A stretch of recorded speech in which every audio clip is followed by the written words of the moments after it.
This is the top 10 drivers to have ever raced for Minardi, AlphaTauri, and Toro Rosso.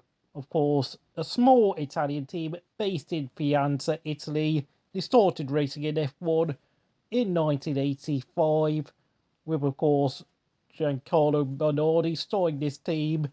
Of course, 2006, they were sold to Red Bull and became the Toro Rosso team, which means Red Bull in Italian, of course, Bull Red, since, of course, thanks to Italian grammar.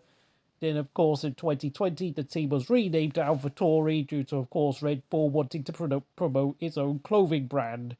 But who are the 10 best drivers to ever race for them? At number 10, it has to be Fernando Alonso. Spent one season at the Italian team in 2001, straight after graduating from Formula 3000. He didn't score a single point, but he completely demolished Tarso Marquez in qualifying, only getting out qualified once by Marquez, which came at Sepang. And for the last three races, Marquez was replaced by Alex Young, where once again Alonso demolished Alex Young in qualifying. Of course, both Marquez and Young were regularly out-qualified by Alonso on average by 1.5 seconds. Of course, the car was nowhere near quick enough to score points all year round, so the team finished last with 0 points. But Alonso did impress many people, successfully winning a contract with Renault to become their test driver for 2002, and the rest, they say, is history. At number 9, it is none other than Mark Webber, replacing Alonso at the Minardi team for 2002. Mark Webber demolished Alex Young by an even bigger margin, never losing a qualifying battle once, and regularly out-qualifying Alex Young on average by 2 seconds per lap. Of course, Mark Webber marked his F1 debut with a point score finish at his home Grand Prix in Australia, finishing 5th ahead of Toyota's Mika Salo on, of course, the Japanese F1 team debut.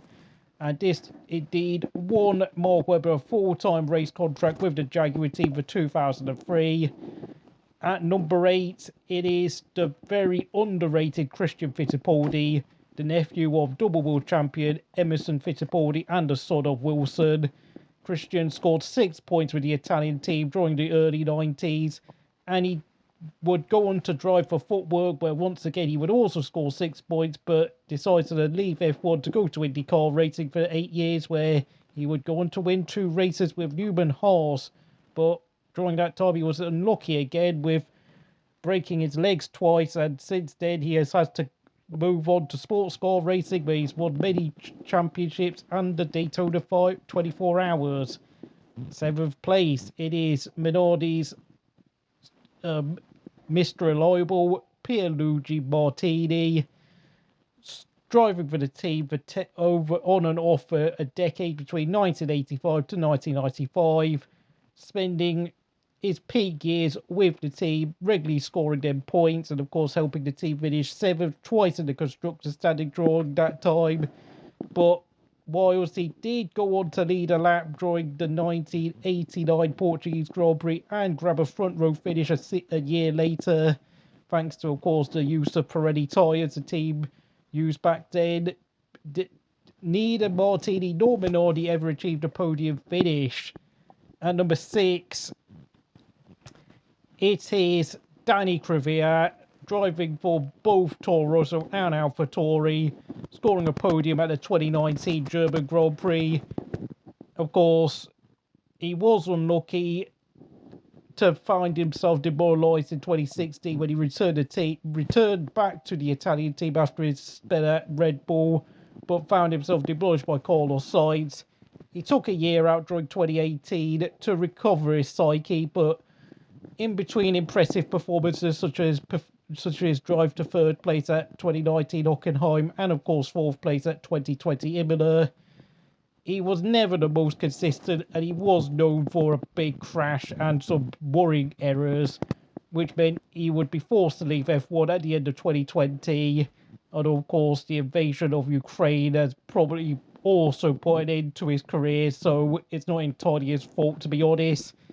fifth place, it is none other than Jean-Eric Vergne, scoring points consistently during 2012 and 2014, but his poor qualifying pace let him down regularly, getting out qualified by the likes of Ricciardo and Danill Kvyat, meaning that at the end of 2014 he was forced to leave to go to Formula E, where he has since won the Formula E championship. So leaving F1 wasn't that bad after all. Fourth place, it is Carlos Sainz, paired up with Max Verstappen at the start of 2015, but once Max Verstappen left in 2016, Carlos Sainz would become the team's regular point scorer, culminating with a best finish of fourth place at the 2017 Singapore Grand Prix, and helping the team finish in 7th and 8th places in the championship during his 3 years at the team, and has since gone on to do great things with the likes of Renault, McLaren and Ferrari. Third place, it is Max Verstappen, becoming the sport's youngest driver at the age of just 17 years old. He finished fourth at the 2015 Hungarian Grand Prix and massively outscored Carlos Sainz in one of the most outstanding rookie seasons the sport has ever seen. And unsurprisingly, he earned a move to Red Bull in 2016, where of course he wanted his debut at Spain, and the rest, well, I wonder what happened to him. For second place, it is Pierre Gasly, of course, recently departed to Alpine.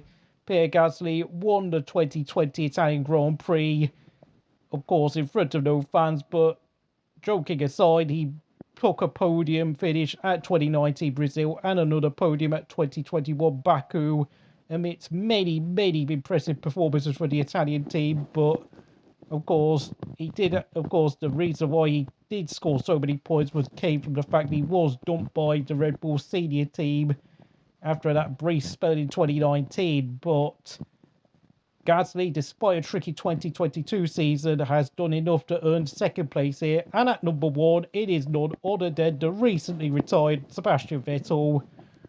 Of course, replaced Scott Speed halfway through 2007 at the Hungarian Grand Prix, and then a year later went on to win the Italian Grand Prix in a Ferrari-powered Toro Rosso at the team's home track. And throughout 2008, he regularly scored points, demolished Sebastian Bourdais, and earned a move to the Red Bull team for 2009. Thank you for watching, and this has been Crystal Racing.